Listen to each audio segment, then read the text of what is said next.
Sherlock Holmes and the Duke's Son. Chapter 6. Sherlock Holmes talks to the Duke.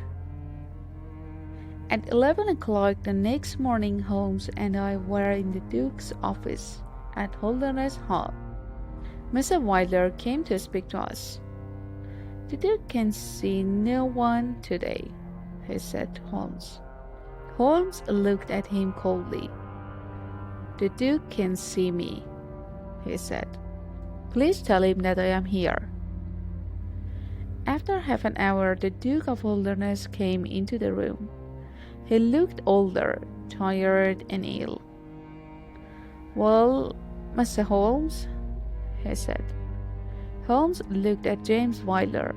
"I can speak more freely without your secretary here, sir." "Very well," said the Duke tiredly. "Please, James." James Wilder gave Holmes an angry look, but he went out of the room and shut the door. Holmes looked at the Duke. "You're offering, I hear, £5,000 for news of your son." "True." "And another £1,000 for the name of the kidnapper." "True." My friend smiled. "I see your checkbook on the table, sir. I would like to have your check for £6,000.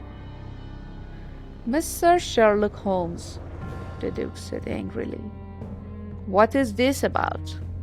Do you have news of my son or not?" "Oh, yes," said Holmes. The Duke's eyes never left Holmes's face. "Where is my son?" he said quietly. "He is, or was last night, at the Green Man Inn, 3 kilometers along the road to Chesterfield." The Duke fell back in his chair. "And the name of the kidnapper?" Sherlock Holmes's answer was a very surprising one. "You," he said. "And now, sir, your check, please." The Duke stood up, his face white and angry.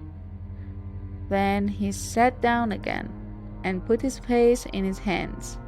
It was some minutes before he spoke. "How much do you know?" he asked. "I saw you with him last night," said Holmes. "And how many people know about this?" "Only I and my friend here, Dr. Watson." The Duke took out a pen, opened his checkbook, and began to write. "When I made this offer, I didn't know—" He stopped, then began again. "Are you and your friend going to talk about this, Mr. Holmes?" "I don't understand you, sir," said Holmes. "I mean, nobody needs to know about this little family mystery. Just you and your friend Watson. Look, here is my check for £12,000. Holmes gave him a cold little smile. "I'm sorry, sir. There is a dead man in this case. You remember?" "But that wasn't James," cried the Duke. "He knew nothing about it. He was very, very unhappy when he heard about the killing." "Murder?" said Holmes.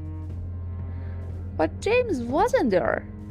And when he heard about it, he came to me at once and told me everything. Oh, Mr. Holmes, you must help him. You must. He's not the murderer. The murderer ran away last night."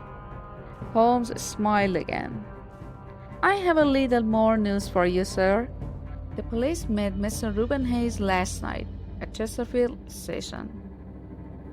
Mr. Hayes is not running anywhere for a very long time. The Duke looked at Holmes with an open mouth. You know everything?" he said. "But I am pleased to hear about Hayes. He was always a bad man, and that news can only help James." "James? Your secretary?" said Holmes. "No, sir, my son. James Wilder is my son." End of chapter 6.